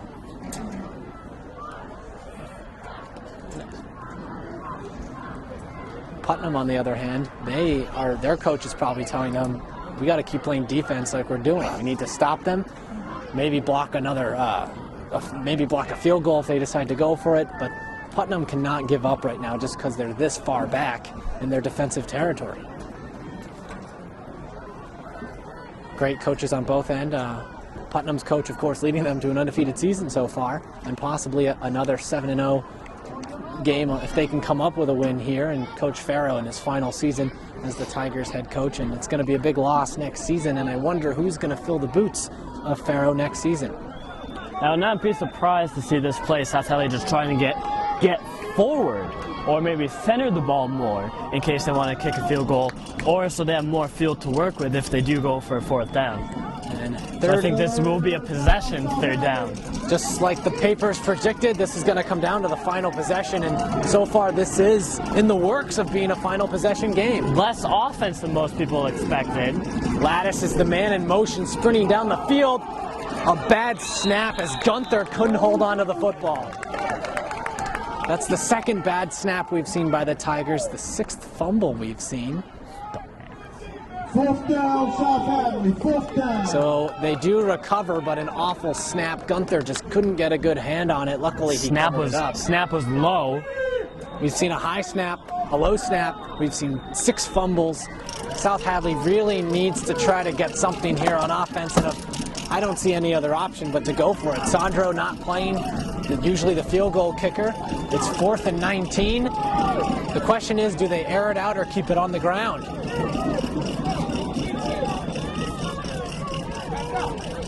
Well, we saw their touchdown come from over 24 yards.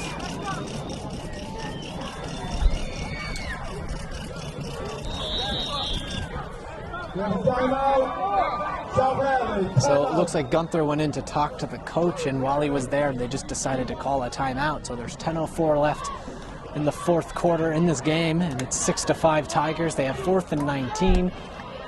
They have to go for it because their field goal kicker, of course, not in the game today, and they don't have anyone else that is probably confident enough to kick this field goal. I wonder what Farrow is going to do. Gunther has the arm to get it into the end zone, but so far it's been all running for the Tigers.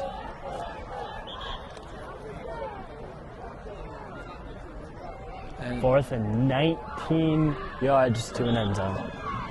And it looks like Gunther was the only player that went into the end zone for the timeout, or into the sidelines for the timeout. The whole team was not involved in that timeout, just Gunther. Great coaching, like we said, and Farrow probably has a plan here to get into the end zone. You see the Putnam fans now living it. They will go in the air. Gunther looking corner of the end zone, and it's caught, and it's in. Touchdown, Tigers. Connor Fenton, as we saw before. We have a stoppage here, maybe. There is a penalty, and let's see if it's coming back. And it is coming back. I'm anxious to see why they called that. The ref signaled for a delay of game. But like we said earlier, there is no play clock. It's set at 0 here. They came out of a timeout. And the play clock is set at 0. and they called it after he caught the ball in the end zone. So very questionable call right now by the ref. And of course, maybe showing some home bias towards this Putnam team, and now, of course, you never want to accuse that of happening. And now South Hadley. He was in the end zone. He had caught the ball, and then the call was made.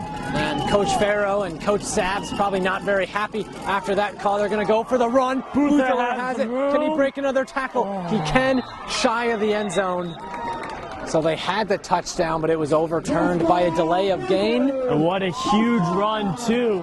Almost a 20-yard run. But here's a positive part. Putnam now has to start from their own 5-yard line. So a great run by Boothler, giving Putnam not very good field position as well. Right, but I mean, if you're in the red zone, especially as close as they were within the 5-yard line to begin in the third quarter, you want to see points out of that. And of course, what I thought would be a questionable call made by the ref, and a huge run just coming up short for the Tigers. Nothing South Hadley could have done there, and I agree with you. It doesn't seem like it was a delay of game penalty. I'm anxious to hear more. It was a timeout.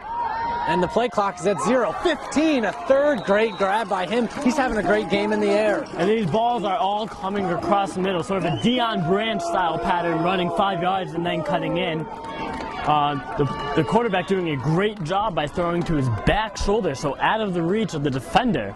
It's also kind of risky to pass when you're this deep into your own zone, because if it's intercepted, you have more likely to get a pick six. Well, so far for 3 quarters, South Hadley's secondary has shown nothing to do to say that they could stop it. 18 wide open, shakes off 2, but they delayed him enough to get the rest of the Tigers over there to make the tackle. Like I just said, South Hadley's doing nothing right now in their secondary to show that they can stop the pass, so why not keep on throwing it? Number 82 was the initial corner on the play.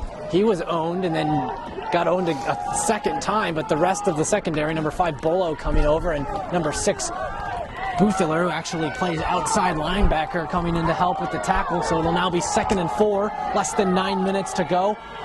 Huge possession here for Putnam as 2 draws back. A missed sack there by Troy Johnson, and are they going to mark the ball down or complete? And they will mark it. And they will mark the pass incomplete, so it'll be 3rd and 4. And as this game goes on, the officiating has gotten more and more questionable. Oh, they did call that incomplete. The clock is stopped, so it'll be 3rd and 4th now for the Beavers. Huge stop here for the Tigers, and with a punter as good as number 12 is, I assume that they would just punt on 4th down despite the score being 6-5. What I noticed is that was the first pass play that South Hadley broke into the backfield. So, they're doing a great job so far. First down right there on Putnam. Putnam's doing a great job in passing plays, stopping the South Hadley defensive pressure, which we have not seen yet so far. Troy Johnson almost got the sack, just dove and was just out of the reach of number 2. This time number 2 scrambling to his right, able to find number 20, and they're moving the chains little by little with these little slot pass plays. But as we say, or as the saying goes, almost only counts in hand grenades and horseshoes. And right now, Putnam moving the ball very well. We have another injured player, this time a South Hadley player. Krasner will stretch him out, it looks like. And it's number 6, Boothler. He's gone down quite a few times this season.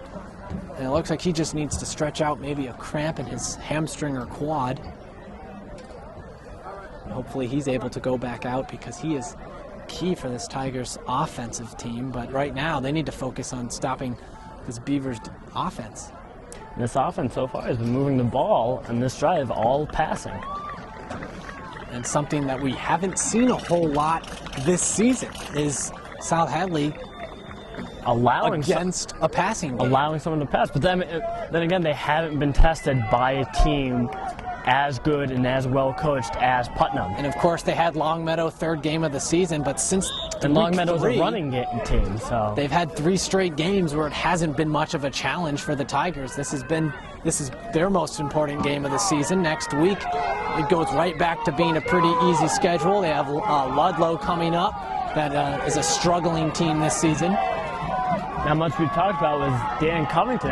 This is the first I've seen him in the game so far. Number 2 dropping back. Great defensive pressure. An interception. Looks to be by Joey Crespo. I'm not quite sure who made the pick. That's the second interception for the Tigers. Great job as Crespo kept his eyes not only on his player but as well as the quarterback. Saw the ball being thrown, just beat the Putnam man to the ball as the ball looked like it was underthrown just a tad. Crespo being able to make the catch and go out of bounds. I was only hesitant on making the call because knowing South Hadley's luck, there was probably going to be a flag or some sort of penalty. Or a fumble. Or a fumble. The ball squirting out at the last minute. Huge momentum shift right there. Putnam was doing their job of moving the ball through the air. We know Crespo has the hands, was a receiver the first few weeks of the season. Recently moving to running back, showing his quick hands right there, jumping in front of the receiver, making a great catch. So Bullo and Crespo both have picks in this game. New life for South Hadley, and maybe they can move it once again. It's going to be a false start called. Looks like on number 57 on Putnam. I'd be surprised if it was anything else. And it goes against South Hadley. So maybe there was illegal motion.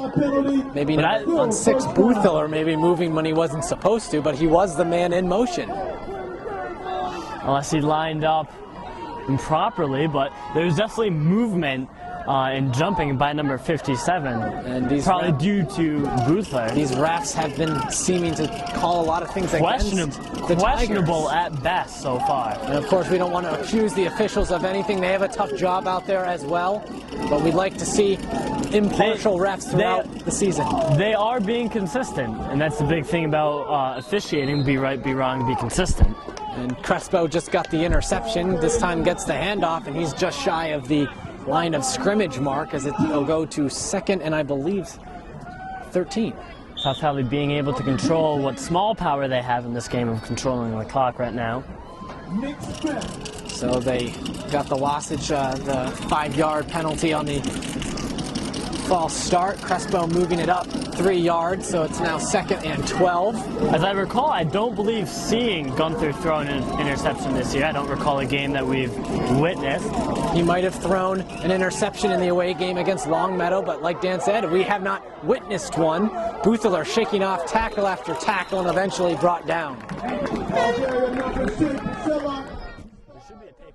There should be a tape in there. Third down. Someone better call a freaking timeout.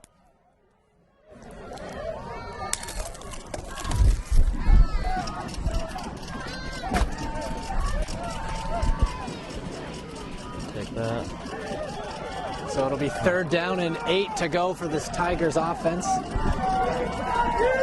So hopefully the Tigers are able to convert a 3rd down conversion here. Gunther looking back. Ball tipped and deflected. Looks like it's caught by Fenton, but let's see. It is. The ball is caught by Fenton. Second great catch by Fenton. 1st down Tigers. Almost tipped in the air. That hit, it looked like it hit 2 Putnam defenders, and Fenton just grabbed it out of their hands. What I'm surprised is why hasn't Farrow gone to the air more? Gunther has looked phenomenal passing to Fenton in this game. He has, and I think when we do go to the air, when South Hadley does go to the air, it catches Putnam off guard because we're such a running team. We're getting their safeties, we're getting their corners to overcommit to the run, so then Farrow, being the football genius that he is, will then go to the air. Once he sees their safeties committing to the run. A lot of trick plays from Farrow, a lot of well-timed plays. Gunther going to keep it, go to the outside, a short gain, or maybe no gain it looks like from here. And it got really quiet all of a sudden. Looks like the crowd just died after that last run by Gunther, but the South Hadley fans were alive after Fenton made that great catch. And looks like Fenton had to turn around and cradle the ball under triple coverage, but made a great grab. Fenton, his first game back, and what a way to come back with 2 huge receptions. Gunther showing who his favorite target is today. We saw one ball thrown to Boothler, who bowled it. We thought he made the catch. And here's Gunther, this time going to rush it. Once again, Boothler to the outside, to the near hash. breaks a few tackles like he always does. Buthler never goes down on the first tackle. I don't recall when Buthler went down on the first tackle. Number 6, he stopped by number 3 of the defense.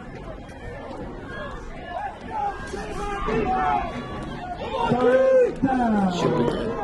3rd and 7, but South Hadley being forced with late down and long yardage, but being able to come up with a first down. So it's 6-5. South Hadley holding on to a slim one-point lead. 3rd and 7. They converted on the last 3rd down with a great pass play. This time they're going to go on the ground. Buthler, a great block. Does he get the first down? No, but it looks as though there is going to be a flag. It looked like he grabbed a face mask, and I think that is going to be the call, and that will be an automatic first down. Buthler a little slow to get up, maybe because of the face mask. We'll see what the call is. You see him break a couple of moves. Looked like he would have been a yard shy the first time. But we were able to see the defensive player go in with his hand, grabbing the face mask. Exactly right there. They do call a face mask, not a smart penalty if you're the Putnam Beavers. And it looked as though it was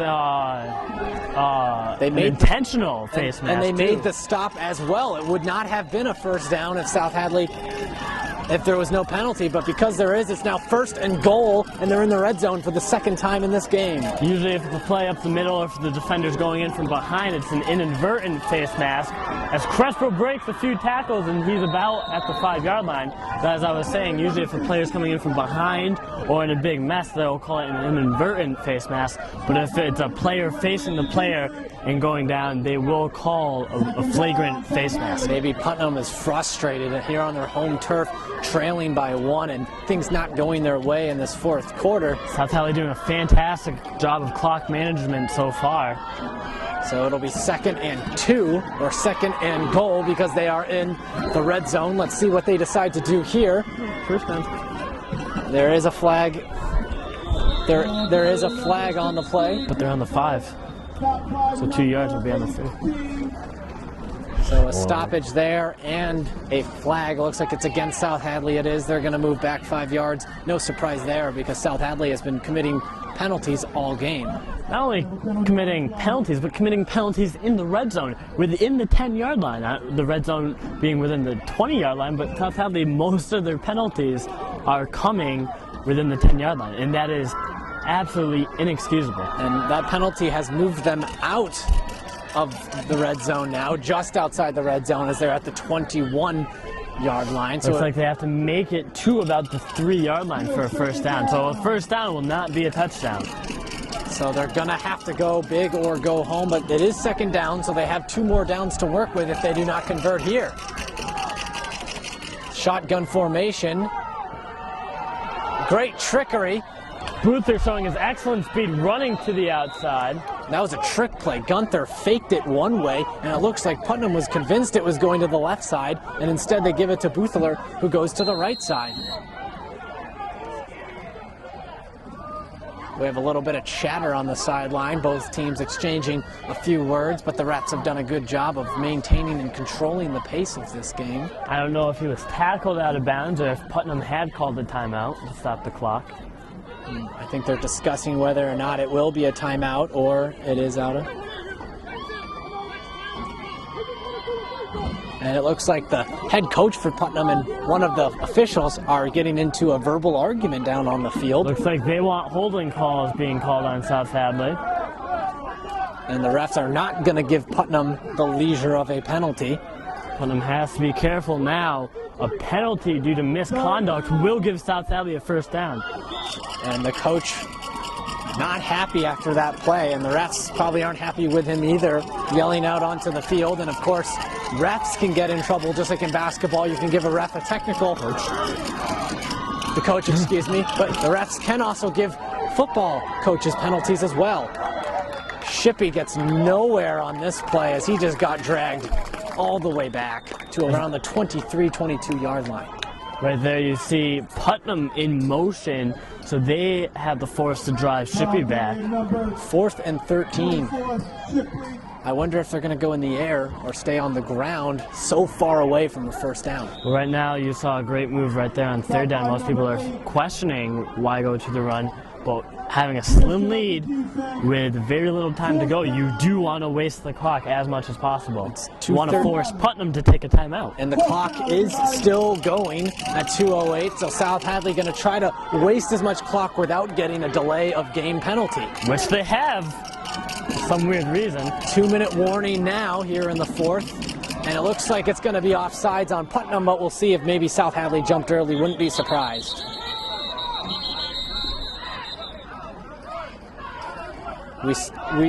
We saw the Putnam players jump early. We saw it happen earlier before, and Gunther, being the smart quarterback that he was, hiked the ball when he saw the players offside.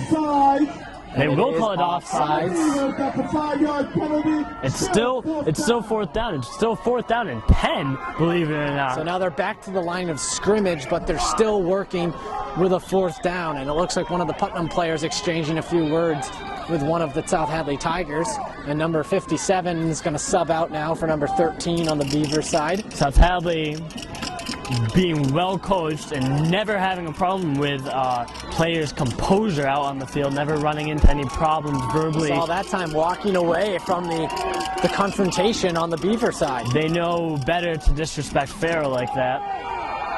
Will they get the touchdown? They won't. And it looks like Crespo is just shy of a first down marker. It will be Putnam ball. So that's the second time today that South Hadley has gotten so close to the end zone, but forcing to turn it over on downs. But an interception last time on defense, and with a minute 23 to go, this is a huge possession, possibly for the game. And you have to look to, if you're South Hadley, you have to look for plays going through to the air because of Putnam's not only location on the field, but with as much time as they have left. As a reminder to the fans at home, if the ball is incomplete through the air, the clock stops. If the player is tackled, the clock continues to go. If he's tackled and has a first down, the clock stops until the ball is reset.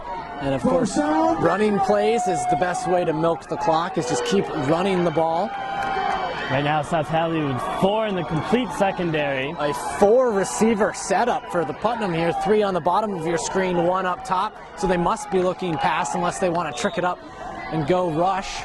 Bullow has a lot of picks. Troy Johnson forcing and knocked down, almost intercepted by Crespo, but what a tip that time by number 16. And of course, the quarterback, number 2, had to let go of the ball because, well, you can't hold down Troy Johnson for the entire game, let's face it. Troy Johnson, that's the second time he almost got a sack, and got to give a lot of credit there to Joey Crespo, almost coming up with his second interception of the game. You see in the secondary right now, Lattice, Bullow, Crespo, and Zach Bullow in the game right now. So South Hadley in the game. South Hadley getting their fans pumped. Putnam trying to make some noise. Anthony Bullow, number 5, and number 16, Crespo, have picks in this game. Putnam going to go to the air again as number 2 looking. Straight catch by number 4. He needs to get out of bounds as soon as possible. He doesn't get out of bounds, but he does get a first down. Of course, very hard to do, which the quarterback did, was throw over a Chico right there. So it's 1st and 7, like you said, first down. The clock will stop until the ball is snapped.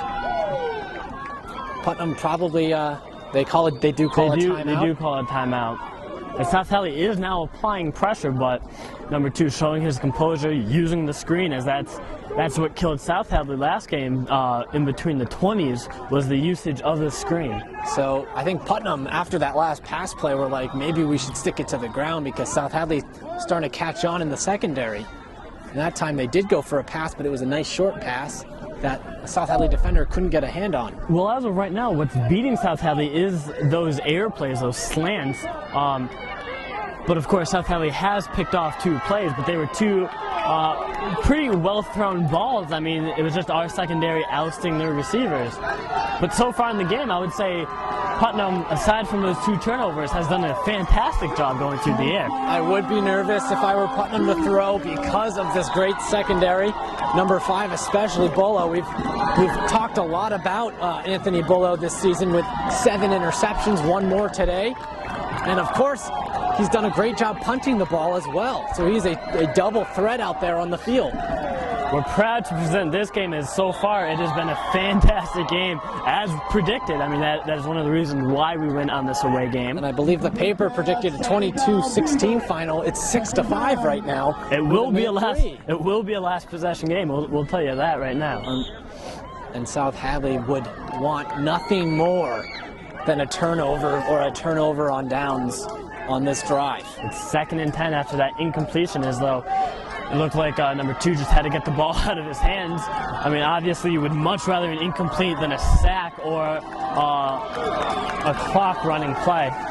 Great jump by Troy Johnson, but they're able to get the pass off, and he gets a first down. Number 18 has done a great job receiving for the Beavers. He's another tall target, another big guy to bring down. He goes out of bounds. 55 seconds to go with the first down. So it is a first down. They need to move the chains quickly, less than a minute. So they have 55 seconds. The minute drill now for the Putnam Beavers. And if South Hadley can either turn the ball over or force a 3 and out, they have the luxury of just holding on to it to end the game. But they have to make the stop first. And Putnam right now needs to go, and he is sacked and fumbled, recovered by the Tigers. And that could but it looks like there is a scuffle down on the field. Play is not over yet, as though South Hadley looks to celebrate. And it's South Hadley ball, and that could be the game, and it probably is the game with 47 seconds remaining. 7 underneath. Troy Johnson forcing the pressure. That would have been a sack, would have been a huge loss. Able to knock the ball out of the hands. It looked like number 73, Bozowitz, was there to fall on the ball, or Chico rather. And it looked, number 2 was taken down by Troy Johnson, and Johnson looked like he got his hand onto the ball. Not only did he take the quarterback down, took the ball down as well.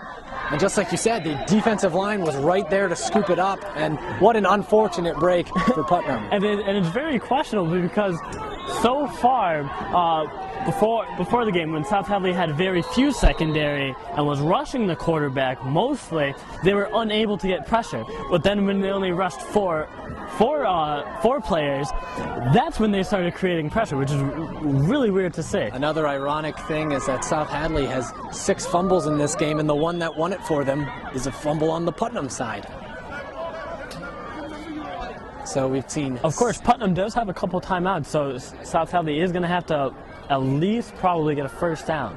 They're going to have to earn these 47 seconds here. As of course we don't want to in turn return the favor and fumbling it ourselves, which is very possible. We have 6 for us, 1 for Putnam, and that's the shocking thing for me, is that we could win this game off of a fumble. Well, we could have lost this game. Only 3 of those fumbles were turnovers. That was Putnam's 3rd turnover as well. 2 interceptions and a fumble for Putnam, 0 interceptions, but 6 fumbles for South Hadley. And of course we have recovered 3 of our 6. And of course, we've recovered 1 of 1 on the Putnam side. So they're only going with a 1 secondary set for Putnam. Gunther going to keep it himself. Won't get the first down, but he gets positive yardage. It's a great job by staying in bounds. South Hadley needs to move. Yeah, you don't want to accidentally get run out of bounds, or maybe even get hit out of bounds, because of course that stops the clock. With 39 seconds left. Looks like Putnam took a timeout right there. Not much South Hadley can do. 39 seconds remaining, 6-5, and this game was everything like the paper said it was going to be, a last possession game. And if South Hadley can get into the end zone one more time, it's not necessary, but it would be good to maybe put 6 more points on the board, but they could just hold on to it and go home with a 1-point victory. 39 seconds left. And this has been the best game we have seen all season. We're used to seeing blowouts on the South Hadley side, and it's great to see quality football here in Western Mass. Much more exciting this way. And if Putnam loses, they get their first loss of the season. They drop to 6-1, and South Hadley will go to 7-1. And what's huge is that their first loss will be a division loss, as we remind our viewers that South Hadley's one and only loss comes from outside the division. So South Hadley will be undefeated in the division with a win here against Putnam, and with an easy schedule, they could very well run the table in this division. Of course, they're in the Suburban League for football. And of course, Longmeadow in the AA division. with some very quality teams with Westfield, East Longmeadow, always a rivalry of ours, Westfield, Holyoke. This game started at 4 o'clock. It is now 6:11 Eastern Time. So a really very quick game, very quickly paced. Refs trying to control the pace of this game. They've done a great job so far. 2nd and 8. It's nearly impossible to see. And a great job by Gunther, awareness to back all the way up before dropping a knee, and that was probably to waste another few seconds. Oh, absolutely, because usually you're only wasting maybe a second off the clock when you down the ball. He's wasting time moving back, so probably 4 or 5 seconds, and then downs the ball. And it looks like Putnam might be out of timeouts after this one. After their next timeout, so South Hadley can down the ball again and just let it run out for the remaining 28 seconds. But that's a great awareness play by Zach Gunther, and we've seen him use his awareness all season long. And that has also been a big play, probably coming from Ray Farrow. And he will down it. No more timeouts for Putnam, and Buthler was playing way back because they don't really need him. That will do it. 19 seconds. They're just going to let the clock tick down. What a victory for South Hadley, knocking off the undefeated Putnam Beavers. What a game. This is by far the best game, I think, of football that we have commentated so far, not only this year, but in our history. We've seen some tough battles before, but we've also seen some games not necessarily having the same importance of this game. I mean, everything was on the line so far this far into the season. I'm anxious to see how South Hadley fares against teams that aren't as good as this Putnam team, because they could get another division loss and a huge upset. There is definitely room for upsets.